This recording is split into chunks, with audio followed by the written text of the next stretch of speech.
placing on them a limitation which is very emotional in its nature, and it's fear-based limitation, that they are going to be afraid to live their life in the world we are currently facing as the reality. This world isn't God's reality, I know that. It's also not loving. We also know that, right? It's pretty obvious it's not loving. There's huge amounts of problems in it. It's not loving. The issue is, if we educate our children enough in love, they will be able to determine the difference for themselves by the time they are probably 7 years old. And certainly by the time they're 12. They'll be able to know that was unloving. Young Archie, he tells his dad, "You're being unloving now, Dad." He knows more about love than his father does, right? Yeah. And isn't that what you want? You want your own children to know more about love than you do, because then they'll be more loving than you were, right? So of course you want that. And the beautiful thing about that is that by giving them experiences, a wide variety of experiences, you're exposing them also to what they might desire to do in the world. And if that experience is limited, now their decisions are automatically limited, not by them, but by you, right? By your fears. They're limited by your fears. The belief that your child cannot cope with a difficult environment is limiting your child from coping with difficult environments.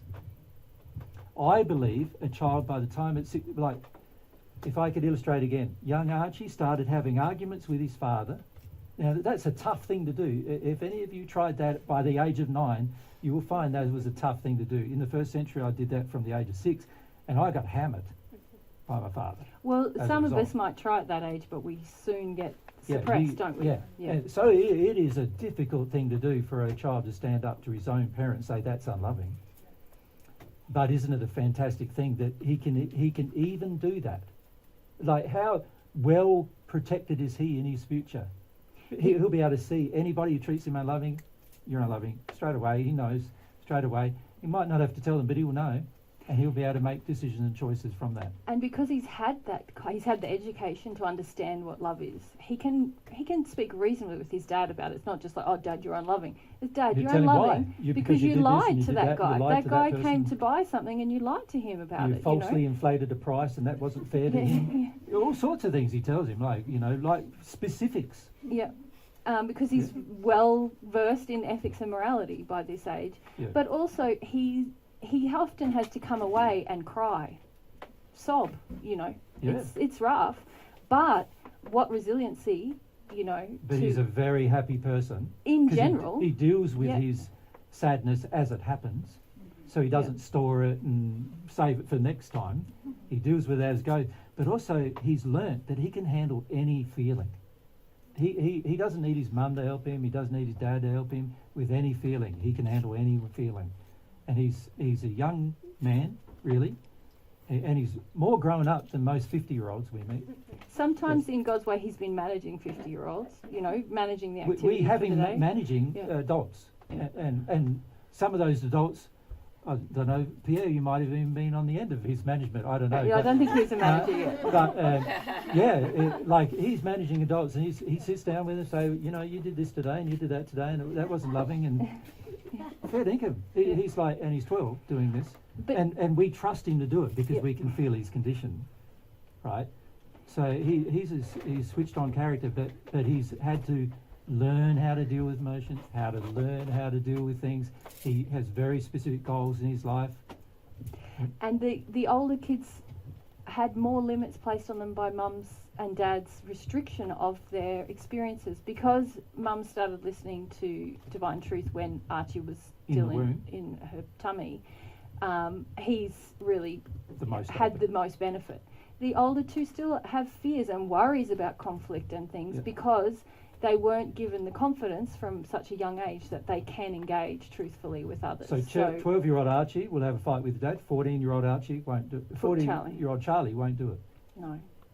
And 16-year-old is angry. She's angry about injustice, and she doesn't feel like she can feel her grief, because when she was little, everyone comforted her out of her sadness, and she's left now with anger because she doesn't feel like She feels scared of her grief. She's very frightened to feel her sadness. So these are the kind of limits we place on kids when we protect them from experience and from, you've got to educate children and instill in them that they can be truthful and that there is a loving, moral, ethical way to act, and then trust that if they do that and they can develop humility and that they can thrive, really. Yeah. Most parents say you can't cope, really, because they can't cope. I want to protect you because... is that me? It's me. No. I kept thinking it was another mic. No, it must be some other mic. Where's the other two? Where's the two mics? Yeah, can you just be careful? Yeah. And Anyway. can I also say, though, we do agree that the world's educational system needs a lot of work. Heaps. It's very bad. It's not good. It's very bad. But we also feel that parents need to take far more personal responsibility for their child's education. And particularly the child's education in love, truth, humility, faith, all those fundamental principles. 100%. And also, on top of that, the child needs to be educated in maths, science, arts, all these different areas, so that in the end the child can know what it wants to do in its future. That's very, very important. Now, a lot of times a parent doesn't have the skills to educate their child in science or chemistry or mathematics, or because all of us have limited skills in different areas, right? Whereas the school system does, to a degree, provide those skills where possible. And our personal feeling too is that quite often the public school system provides a wider variety of education socially and emotionally and with regard to love than the private school system does. Main reason why that is because people who go to private school generally pay a lot of money to send their children to such schools, and the child is learning that mum and dad will pay the money they need to get things done, right, in that process.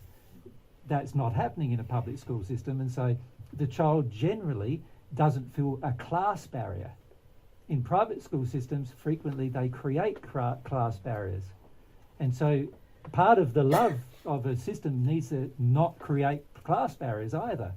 And this is the current problem with private school systems, in that they do create class barriers.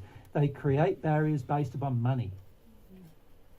You have more money, you can send your children there. If you don't have that much money, you can't.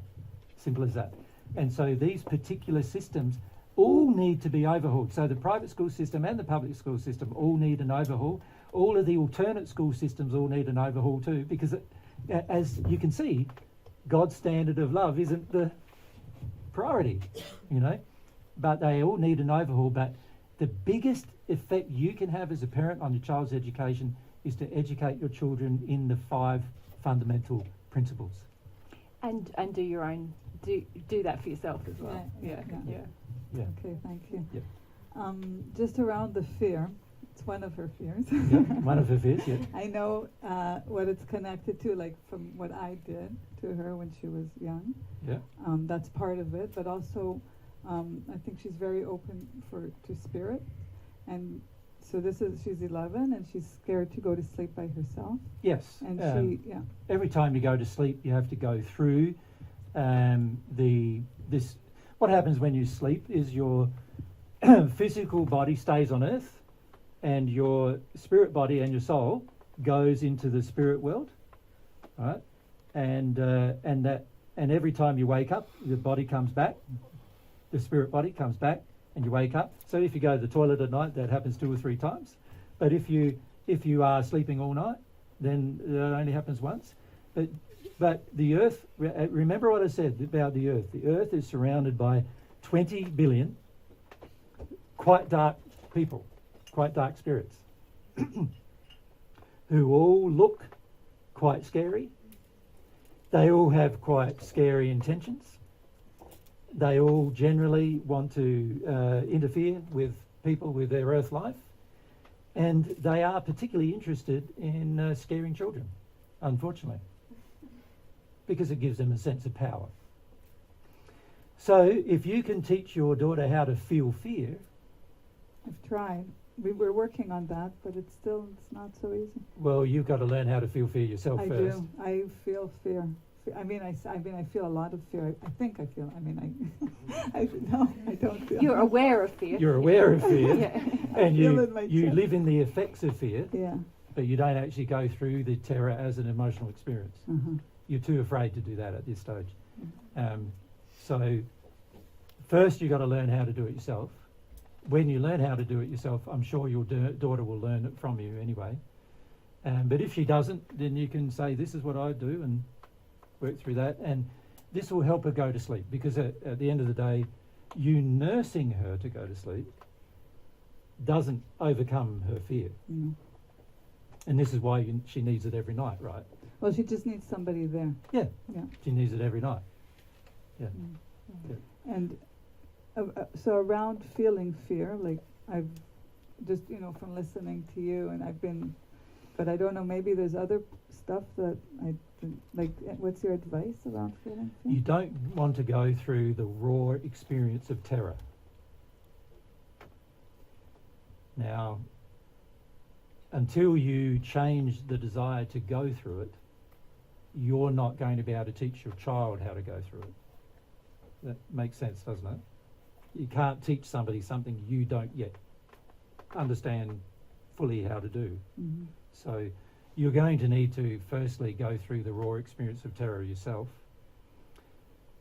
The trouble is that your child's experience of fear reminds you of your terror as well. So this is why you get very tied in to trying to prevent it in her by nursing her. Instead of encouraging her to go through the experience, actually your child is more able to go through the experience at the moment than you are. That you think she's less able, right? But all you've done is to suppress your terror, and so you're teaching her now how to suppress hers, right? Which is not a good thing to do. She needs to learn how to experience it, go through it, release it, so she never has it again. One of the things that will help is that all the people she sees when she goes to sleep and when she wakes up, because you go back into the spirit when you go to sleep and you come back when you wake up. You need to just educate her that they're people. They're people with feelings and emotions, and you don't have to be scared of them. They are people with feelings and emotions, but a lot of what your daughter is reflecting is your own terror. Because that's what children do. They reflect the terror of the parent. So the key here, of course, is to also work through your own terror while you're educating her about the truth about those spirits. Yeah. She's afraid of going to the spirit world and afraid of coming back, from what I can feel. Mm-hmm. So when she does go to sleep, she doesn't really want to come back and wake up either. Yeah. Quite often that results in children wetting the bed and other things like that. And this is what we notice with some, they don't want to come back to their bodies, even if they're dying to go to the toilet or something like that. They don't want to come back to their bodies for the same reason. And so it's a matter of dealing with that through an educational process. But could it be that it's an injury that she has from when she was very small, because it was very difficult for her to sleep as a baby? It's an injury she has from you. Yeah, no, but because I left her, I did this thing of letting her cry herself to sleep when she was at some point, not at the beginning, but at some point. Yeah, you were told by somebody. Yeah, obviously. I was given the book by my mother-in-law. That's right, and I decided, okay. Some expert. Yeah, some expert. Some expert. And I think that she has an injury there. Oh, certainly. She has a feeling that if she goes to sleep, she won't be loved. Mm. Yeah. So that's also something to address, isn't it? Okay. And the key to address that as a parent is to go through repentance about having done that. Yes. Yeah. But yes, she has a feeling that if she goes to sleep, love will be removed. And then, of course, she's going through the earthbound, all the earthbound spirits, and there's not much love there either. So it just sort of adds to the feeling. Yeah. And but when she's in the spirit world itself, she's not under that much harm or negative influence at this stage. Mm. So it's all to do with those two things you mentioned. Yeah, that was very good, the love being removed. Yeah, see, every time you're in terror or fear of something, love is removed. And also when the child is not, when the child is sort of said, oh, you're on your own now, there's a lot of fear that generally generates in a child because it feels itself on its own. So I'm not saying that a child shouldn't sometimes be left to cry. It depends on what kind of crying they're doing as to whether they should be left or not. If the kind of crying they're doing is processing through an actual emotional experience, then they should certainly be left alone and reassured afterwards that they did the right thing and they processed through. Sometimes when a child is crying, it's because it wants you to be there. And under those circumstances, you've got to go, well, now I've got to work out whether being there is wise for the child or not wise for the child. But see, you can explain these things to the child, can't you? Yeah. But most of us don't. We just think, oh, some experts told me I've got to do this, and so I'll do it and I'll try it, because we're usually, as parents, we're at our wits' end about what to do. And so we try pretty much anything, including a lot of unloving things. So obviously she's also had this sort of feeling that if she goes to the spirit world by herself, she won't be loved. So that's obviously not true, but it's something she now feels. So it's something she's going to have to go through emotionally to release. Yeah. Yep. Okay. Yep. Thank you. All right, well, I think the day's done, isn't it, today, for you guys? Yep. We didn't get to the relationship issue, but that's sometimes how it goes. I wanted to talk about the children issue because it's a fairly big issue for many people on earth. And obviously, you can see that when we talk about children issues, we start to also see how we weren't brought up right as children. And that's also very helpful because that also helps you face where you've actually been injured from God's perspective. What is God's standard? And you can start to admit to yourself then, my own parents weren't living God's standard.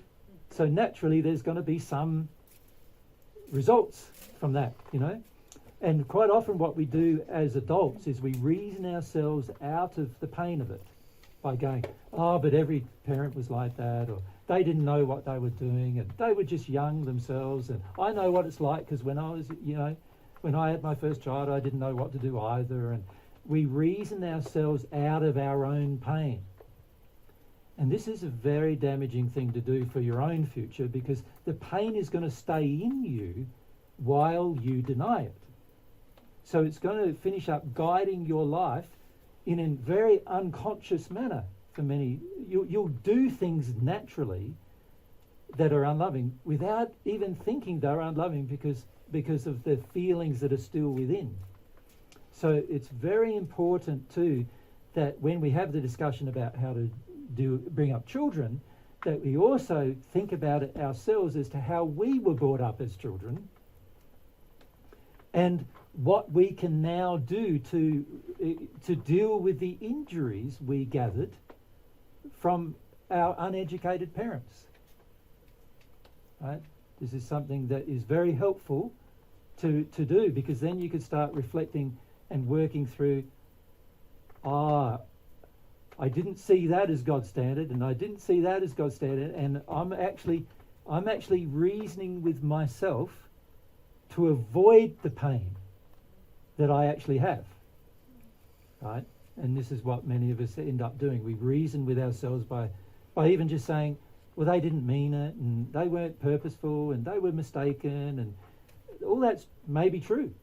All of it may be true, but at the end of the day, you still hurt from it, and that hurt is still in you. And if you want to progress to God's standard of love, you need to get rid of it, because if you don't get rid of that hurt, you will carry that hurt, and you will, through the prevention of that hurt, you will hurt others. You will sin towards others if you carry that hurt with you. So this is why we've got to be brave enough to face our own hurt, deal with it, work through it in a proactive manner, and get to the stage where we understand love better. That's the goal. Microphone, thank you.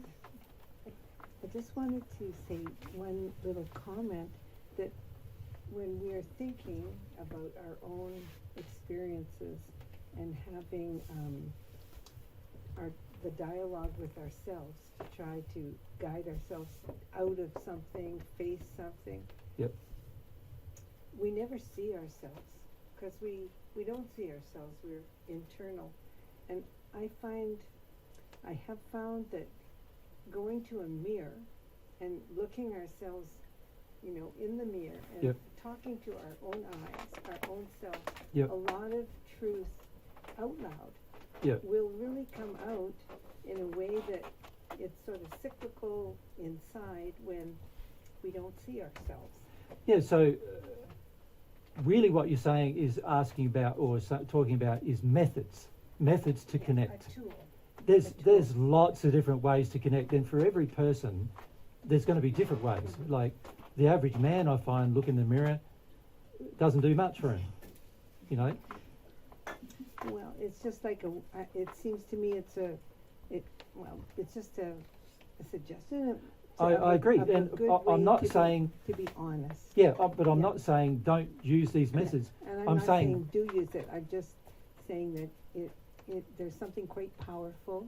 I Well, found for you. Yeah, for me. Yeah, and Thank you. I acknowledge that, but at the end of the day, it might not be powerful for everyone else. What I'm suggesting to you is find what is powerful for you, whatever methods you can find, and if they are powerful for you, while they work, use them so that you can access them. But I only wanted to say that because in so many of the things that it's clear that there are good ways to face ourselves. I keep saying to myself, well, how will I really do that? How can I really do that? And Yeah, can I so say to you though that you're using your mind a lot to solve what is an emotional problem, and you will find once you start progressing more emotionally, you won't need as many techniques to access the emotions as you currently use. So I'm not against the techniques, but what I'm saying is you've got to be very careful that eventually those techniques become a crutch rather than a help. And the reality also is when you truly want to deal with an emotion in your soul, your feelings, you will deal with that emotion without any other tool necessary. God designed you to be able to deal with things without using any tool. Right? That's how he designed you. Now, I understand while you're making progress, you might need a few tools. So I understand that.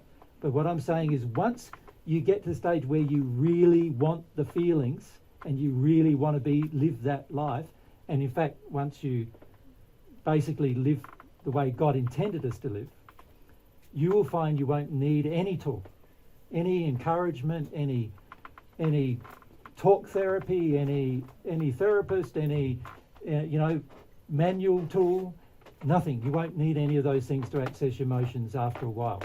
But if you need them at the moment, that's fine. Just use them until you get to that point where you don't need them. thank you. Emma?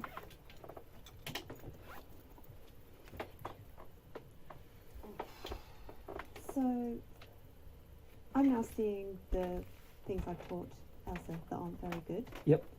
But I feel I'm just being judgmental. Of yourself? Of myself and her, perhaps. Yep. How are you being judgmental of her? Well, I feel like I want to correct her, but I don't really know what a loving way Well, of remember, correcting as we said to Ed and Ellie, is it the same when she's 9? you've got to first deal with your own. Yeah, Yep. so when I actually see something that's happening, if I feel like I can't address it in a loving way, I don't do anything, or like, Well, Em, you're very worried about just correcting anything on any level with your child. Yes. So I are. think you have some false ideas about what. You're a bit worried she won't like you at the end of it either. Okay. Right, yeah. And that's, too bad. Yeah. Have a feel about it, Mum. Yeah, have a feel about that. Yeah. The reality is loving actions, and this applies to any situation, not just with children. Loving actions and choices are always available to you in any condition you are. Okay. So you've got to stop telling yourself, because I'm not loving yet, I Yeah. should take no action. Yeah. You understand? Because Yeah. because the problem with that is that you're actually that often it's in the action that causes you to realise what love is. Okay. Right? So if you decide, so this is what happens with a lot of people who hear what we're talking about, God's standards, go, there's so many areas where, you know, I'm not meeting God's standards. I'll just give up. You know what I mean? Or what can I do about it? I might as well just throw in the towel. It's not an option. No, when God, we're living together all the time. and also it's God not- doesn't allow for that option. No. Yeah, it including feels throwing right. in the towel by suicide. God, there's a law that governs that as well. Yeah. So I wouldn't suggest doing that either. So the important thing to do is go, right, loving action is always available to me. What I need to choose to do is I need to sit down, try to feel God, try to feel God's laws, learn the basic principles of love, truth, and all those kind of things, and then go with what I know right now, which we understand is not going to be the complete thing of what you will know in the future, but with what I know right now, what is my most loving thing to do for Elsa? Yeah. Okay. And for you, it's going to be send her to school. Yeah. Among many other And things. for Elsa, Yeah. she's going to hate it Yeah. for a while. Well, she did go for a couple of weeks when we were in Australia, and the Yeah. first week she was disagreeing about many things she was asked to do. Of And course. the teacher did have to say to her, you know, I set the rules here, you have to do it.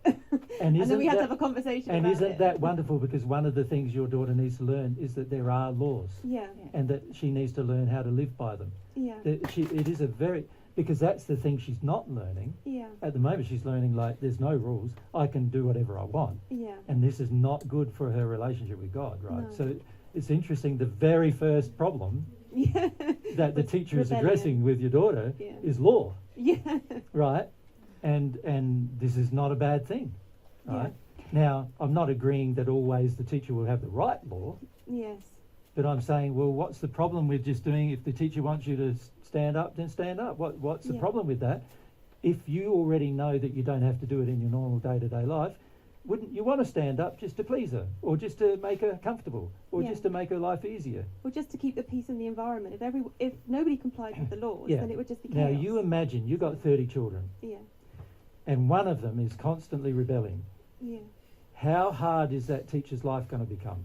yeah, It's going to become a nightmare, isn't it? yeah, Like, the teacher needs at least some order in her classroom in order to get some things done, yeah. right? And when you're teaching your daughter fight everything, Like the bad stuff. Well, how thought, does but she know actually what is bad? She doesn't know when she's not. she thinks In- what's bad is what you think is bad, Yeah, you know, which is not what God thinks is bad. Order is Yeah. good, yeah, and she's fighting it. yeah, And you're very reticent to set law in your own home. yeah. That's what I was talking about. Like, how do I start doing that when I haven't done it and I see the errors that I've Just made? start And doing you've just told me the answer. So. Start You doing just have it. to start and feel your feelings. See, what you want is to go, but I want to know if I'm doing the right thing or the wrong thing here. Yes, I do. Blah, blah, blah. And I'm not going to be in your ear there for 24/7. Why do you want me to be? You know, you've heard me for 5 hours now. Why would you want to hear me for another 24? It's only me who wants that. Thankfully. And also, I don't talk all the time. No. Mary does half the talking. Well, probably more than half the talking, actually. But Mary catches up for all the talking she didn't do. But, so if I have to be in your life telling you do this, do that, that's not good for you either. No. You need to have a relationship with God that says, okay, I have done the wrong thing here. I need to take some action about it. What are the decisions I can make now to make a better choice for my child so that by the time she's 10, how old are you now? 9? 1 year. By the time she's 10, she understands law. By the Yeah. time she's 10, she understands how to socially engage with an older person. Yeah. By the time she's 10, she understands that you can. There's no harm in wanting to please people. But yeah, To a limit, because I have What limit? People Like, pleasing? God wants to please you 24/7. no, in a loving sense. Can we just clarify that? Because Elsa does have a large addiction to pleasing people, but in a way that's getting her But I emotions mean, for bring her. pleasure to people's lives. Her people pleasing is really about pleasing herself, Yeah. getting Yes. approval. It's So not it's really different than what about I'm referring bringing to. Yes. bringing pleasure to others. Yeah. Yeah, I mean, like, if I spend time with you, I want to help you in your life. Why would I not want to? The only reason why I wouldn't want to is because I'm angry or upset or something, isn't it? Like, why wouldn't I want to help you? Like, if I love you, surely I'd want to help you.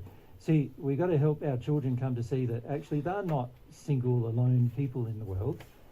there's other people they're interacting with, Yeah. and they need to learn how to love them, And Yeah. they're equal. whether they're loved or not. Yeah. That was the question you were saying earlier about teaching your child to care about others. Yeah. Like, how do you teach them to care about others when you haven't really given them that opportunity before? That's right. Yeah, so you just start giving them the opportunity. Is that They need to be with other people, and then you notice their behaviour and you go, wow, you weren't very loving there.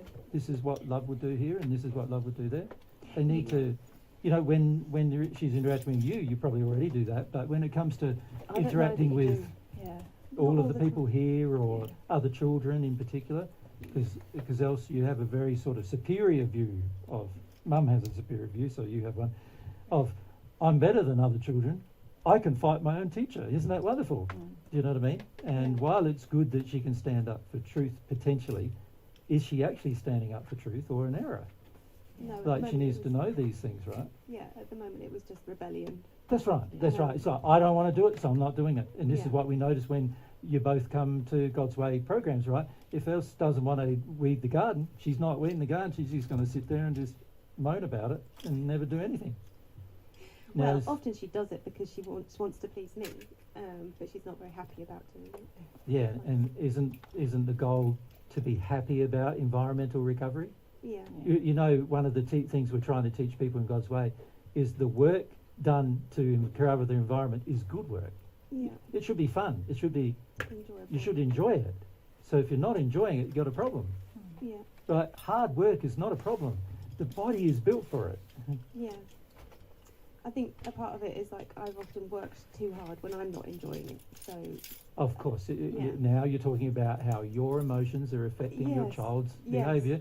You're basically saying she shouldn't have to work that hard, because when I was a child, you know, I had to work too hard, and it was all too hard, and my father pushed me, and he pushed me into things I didn't want to do, and there's all this pain and suffering that you have, yeah, that you're now saying, oh, I don't want my child to have it, so what I'm going to do is the opposite. And the opposite is not going to work, because it's like No. a swinging pendulum. Your father treated you badly, and now you're treating your daughter badly, yeah, but in the opposite direction. yeah. Thinking that was more loving because it was the opposite of what I experienced, but Correct. actually seeing that there's negative consequences from that too. And it comes from not wanting to feel your own feelings about what happened to you. Yeah, That's where it comes from. And so we enter into this state of going, do the opposite, yeah, not understanding the opposite has its own problems, its own unlovingness. Yep. yeah, And this is what we see in most relationships. People go one way, the other way, not understanding that both ways are unloving from the point of view of God's standards. And so this is what we want to enlighten people with about their children, is that obviously if more and more children are brought up in the manner Elsa is, then our world's in for a nightmare future. I've seen that in England, being home educating, and the kids that are just being left to their own devices. They're wild. They're and what? and they don't care about others. And they're Spirit completely influence, selfish wild and generally, spirit influence without and- any love of others, Yeah. without any care of others, Yeah. without any like social conscience, No. all for And no themselves, aspirations. no aspirations, No. no desire to fix anything. No. It's funny when we have them in God's way, because we put them in God's way and you think, oh, children less damaged. No, No. I'm sorry, no. You know, a lot of the children who come, they're lazy, they say they want a better environment, but they're not prepared to do anything about it at all. No physical labour at all. They want somebody else to do it. And this is why some of these people who get up in front of even the United Nations, you know, saying the United Nations, you should fix the world. No, the children are going to have to fix the world. We damage, because we're all going to be dead by the time, you know, it happens. So if they don't, if they are asking all of their mummies and daddies to do it for them, at the end of the day, it's not going to work out very well, because most of us are going to be dead mummy and daddies by then. I think that some of it comes from like the parents are hopeless, and so they don't feel like giving. Like the parents have given up with the children. Oh, and for the, sure. And the children have sort of given up with everything. Oh, for so sure. It's just a Oh. sort of sense of apathy, or like I agree, but it's But not. that's it's not just loving. No, it's yeah, not good. and it's just coming from the fact that they're trying to prevent their child having the childhood that they had, Yeah. and then they realise, oh, this isn't going that well. I don't know, give up. I think you this know. comes back to the first thing I said about judgment. like I feel if I'm trying to assert some loving boundaries, I'm being judgmental. Yes. Well, Being again, too hard, but it's my issue. From your dad, too, right? It's too hard and judgmental. He was always judgmental, right? Judging you for everything. This is going to be great for your relationship with God, Emma, Yeah. because you can receive God's education through this process. Except you're not going to get it right the first day. You know, there's going to be a process of correction that you go through. Yeah. If you rely on God's opinion and seek God's guidance, Yeah. you will get there. You cannot rely on Elsa's responses because she's not going to like She's it. unreliable, just like you are. Yeah. Yeah. You've both got great potential, Yeah. but it's going to take you developing that, which is what you want. You Elsa's want got the your advantage. relationship She's a with very God. intelligent girl, so she'll work it out pretty quickly as long as you stick to the God's standards. Yeah, and She see would, how yeah. she really responds to what I'm doing and what I'm feeling. And Yeah. when I'm feeling like shut down and judgmental, then she reflects that. Yeah. And when I'm feeling more Open confident, and confident, yeah. open, then she reflects that too. So yeah, I Yeah. just need to keep doing what I'm doing and correcting her as best I can, getting assistance from God. Yeah, and don't avoid action just because you feel that Don't you're feel I'm being good bad, enough. Yeah, and Or- because you feel guilty. yeah, Don't avoid action. That's a big mistake a lot of parents make. Once they realise that they've done the wrong thing, they try to, they go, oh, well, there's nothing to do now. yeah. I was Because they're feeling a too bit of scared to do hopelessness, something yeah. different oftentimes. But Yeah. yeah, Because it's going to require things of you, humility of you, and you're going to feel uncomfortable, but it's also going to require you making a decision, Yep. a firm decision. Okay, And there's take going to action. be law in our house, Yeah. and we're going to get there. We're going to get it right. It's not going It's to gonna be God's law, not It's going to mine. be God's, not mine. because not, because both of you are God's children, right? Yeah. It's been mine so far, it doesn't work. That's right. That's right. And yours, yeah. Because yours has just been a rebellion against Dad's, Yeah. and Yeah. so It's yeah. not. Yeah, so one of the things to help the children with is say, look, what I'm trying to do now is embrace God's laws in our family. They won't be my laws, and if you think they're my laws, well, let's have a discussion. Let's have a reasonable discussion about it if you think they're my laws.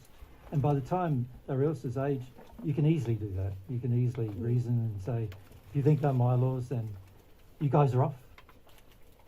Yeah, you have to leave. Yeah, because we forgot that the hour is changing. In Oh, of Spain, and course. We got our flight from Spain. Of course, yeah. So see you later, guys. Yeah, nice to see you. We're missing the flight. Yeah, no worries. Yeah, See you guys. see you later, Lovely guys. to meet you Lovely. guys. Yeah. Yeah, good to meet you. Yeah, yeah. Yeah, we were having a conversation yesterday actually. I realised that Eloisa said to me, don't just talk to Elsa, you've got to take action. And you've got a reason. And so yesterday we were having a conversation, I had the idea of like, what things would God reward and what things would God correct? And Yeah. then if we had like a table of like, what things would be rewarded and what things would Yeah, be 'cause corrected, and then Yeah, like, because the and goal then we in the know end, we're on isn't the it? same page about it. And then Yeah, but the goal in the end is to help Elsa get to the stage where she does that for herself. yeah, and I was saying that too. Like this is just like the start of That's right. like both of us getting an education, really. That's right. Like for my own benefit, what things are That's to right. be aspired to and what things are to be cut down on, and then my role as a parent, like how do I want to say enforce that, but hopefully I wouldn't have to if Elsa engaged it. But is it my role to like enforce that somehow? Well, obviously, when the child is quite young, you can enforce it through restriction and other. It is your job, though. Yes, can I just say is. affirmatively? It is your job to enforce the law. Yeah, Okay. but Yeah. the older your child gets, the harder that becomes, Yes. Yeah, isn't it? Like the bigger she gets, she's quite big once now. she's your size, and you try to restrict her behaviour, what's she going to do? Like you, mate. I'm doing my own thing, right? Yeah. So the older they get, the harder that becomes. So the real thing you want to teach is how they can control their own behaviour. Yeah. That's what you really want to get to the stage.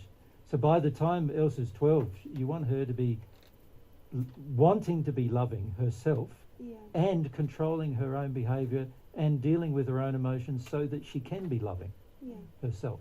So this, And not so you can then sit back, go to the Bahamas,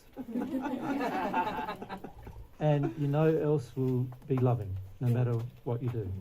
so this is going back to like self-responsibility. Yeah. Like, yeah. You need to teach your child self-responsibility. Yeah. Initially, she doesn't have any faith that there's rewards to loving behaviour. Yes. But So- there is. They're great You rewards. just need to give her enough experiences to understand there are rewards, internal rewards for her. Yeah. Yeah. Okay. Cool. Good. Thank you. Okay. No worries, guys. Well, that's probably the end of me for the day. And you guys, I And think. you guys hey? probably Yeah. too. How do you feel tomorrow? Shall we just maybe do a bit of mediumship in the morning or something like that? Or just have a talk about some of the spirit questions that you've asked? Both. Yep. So also, when Mary and I do mediumship, I must say to you, we're not providing you with a spectacle, and we're not doing it for the purpose of sort of proving to you that there are spirits or anything like that. We know there are. We don't need to prove it to you. All we're going to do is have conversations with them, and it's up to you to assess whether those conversations are real or not.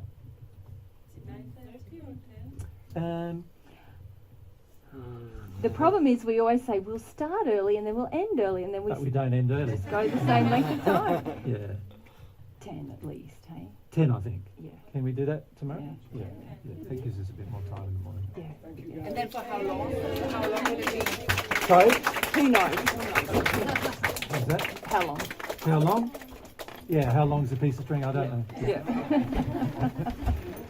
How long you want it to be? Thank you everyone for your participation today. Today? Better? Yeah, Better it was today? lovely. Yeah. Sorry. You can.